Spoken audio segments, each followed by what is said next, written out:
Well, I'll tell you, today was God, it was fun. Good energy out there. It was beautiful, man. Not a cloud in the sky, sun out, leaves changing colors.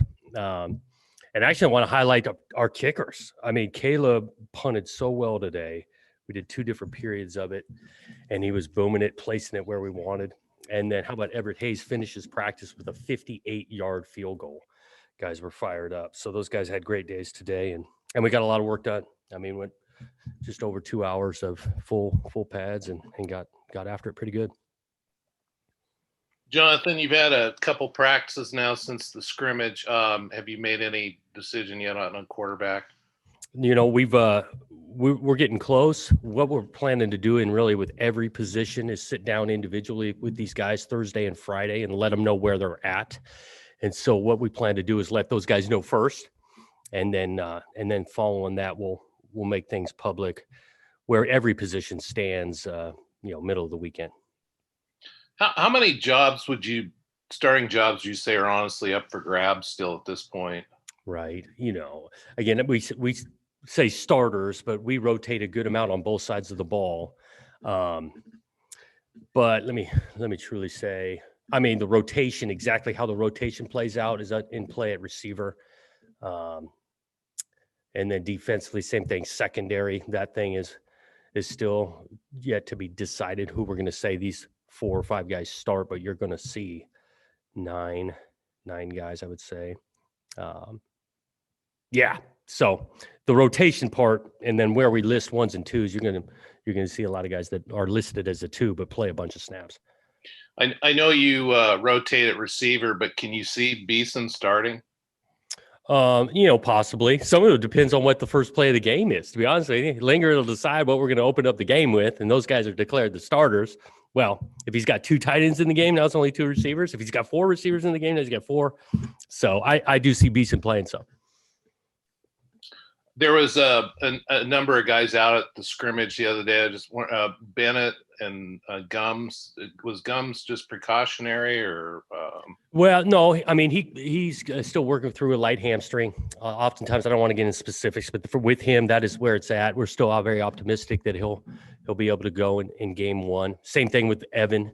Not a long term thing. Optimistic for game 1. Morris, same thing. Yep, same thing, hamstring wise with him. I was going to ask about special teams. The first few games of the college season, there was, it was chaos on special teams for a lot of teams. How much did you pay attention to that, and what did you learn from what teams were going through with special teams? It is. You learn from it. It did. I'm with you. Looking at early weeks of what special teams looks like. Some of that I do think it's tough to exactly practice that live constantly, because oftentimes those are larger collisions, kickoff, guys sprinting down 50 yards and colliding. And so we've made an emphasis of it. I do like the work we've gotten. I think we've gotten quality play in really all 4 phases throughout camp. I mentioned it even today, the way we punted the ball. I mean, shoot, the way Caleb was punting it, we're going to have to cover some yards. So we're going to continue to work it and make an emphasis to our guys that this thing is important, especially early on. With Caleb, obviously he's got a big leg. That's not all there is in the punting these days, though. Does he have any touch? What kind of touch does he have, I guess? I think you saw some of that on Saturday. We were doing the punt period to start the scrimmage, and he sky punted down to the 3-yard line. Akili Arnold catches it in the air. I mean, that's what you're looking for, because you're right. It's not just about how far you can kick this thing. It's about placing it. Sometimes we want to put them into the boundary or kick it right and left. You get closer to the 50-yard line, you got to have some touch on it. And he's shown to have that skill set throughout camp. Showing him some Johnny Hekker tape from last night. Yeah, I saw that on Twitter. Supposedly he hit some, what would describe, like a watermelon punt or something like that. It looked pretty sweet. 5 punts inside the 10, yeah. You mentioned on Saturday about creating energy in games, and I'm wondering what are you doing that, because it is going to be weird come Saturday the 7th, no fans there, and just the crowd noise that's piped into the stadium. Yeah, it's definitely going to be, I mean, different.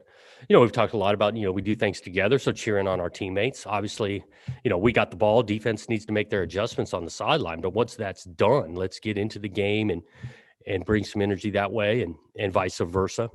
Answering when we need to respond. If after maybe a series, whatever side of the ball doesn't go great, the next group's got to get up and be ready to answer. And so these guys they're fired up to play. Let's face it. I mean, all they've been through, they've been working hard.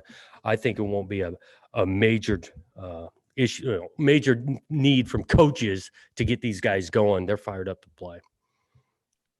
Jonathan, do you have an update on Trayshawn Harrison and Trey Lowe? I don't. There's no finality there. It's been it's something we're continue to work on. I know those guys are anxious to find out, but there's no update. So at this point, you wouldn't anticipate them for week 1? Currently, no. But again, we're hoping for an update that changes that scenario. The crowd noise that you had piped in there Saturday, did you feel like that made a difference at all? I mean, not a huge difference. I was early on when I heard there was going to be piped in crowd noise. You're thinking about offense, communication, snap count. Don't think that is going to be a factor. I think too at home we're going to count on having the chainsaw on third down and public address announcer and talking about it when it's 1st and 10 and who caught the ball. So it'll add a little energy, I think, when you get all those elements with it.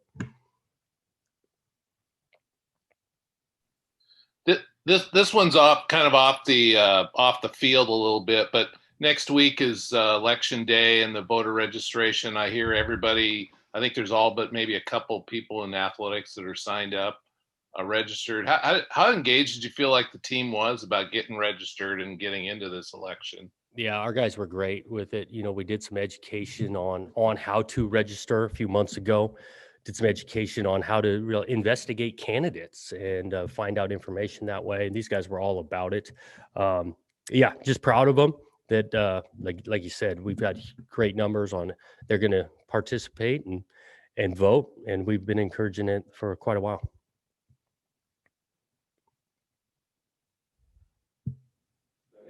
Jonathan, going back and looking at the tape from the scrimmage, was there anybody who caught your eye who maybe you didn't notice on Saturday? Alton Julian flies around. He makes some play. I think he got robbed on an interception. They called him out of bounds after watching the tape. That guy showed up quite a bit. The two interior D-line, I know the first group defense didn't have their best day, but those guys continue to create some havoc. Really, really happy with where they're at. They showed up on Saturday. Kind of after watching the tape, I thought, again, Tristan was really accurate decisions. That was my impression walking off the field. Again, Jamar carried it. The O-line cohesiveness up front. They made it physical. They did some good stuff there in regards to their communication because there was some late movement on a couple snaps. Watching that, they did a good job communicating and targeting it correctly.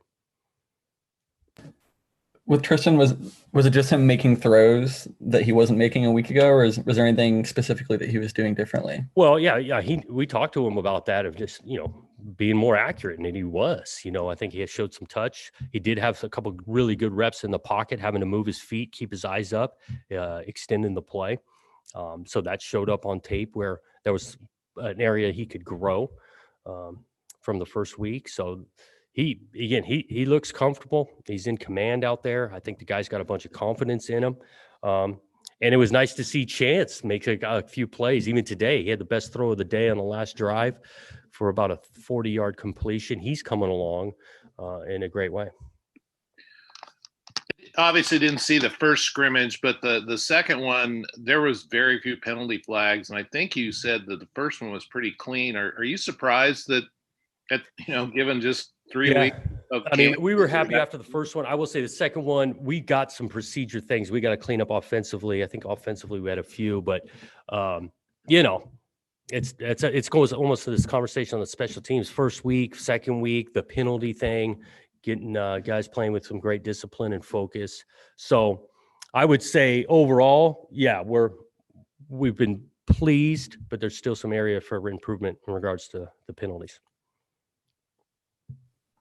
Now that you guys know the kickoff time for week 1, do you have a time frame yet on when guys have to be in the building to test and kind of that whole we're working procedure? through that. So we don't know exactly. There's different scenarios, and we haven't sorted all that out for next weekend.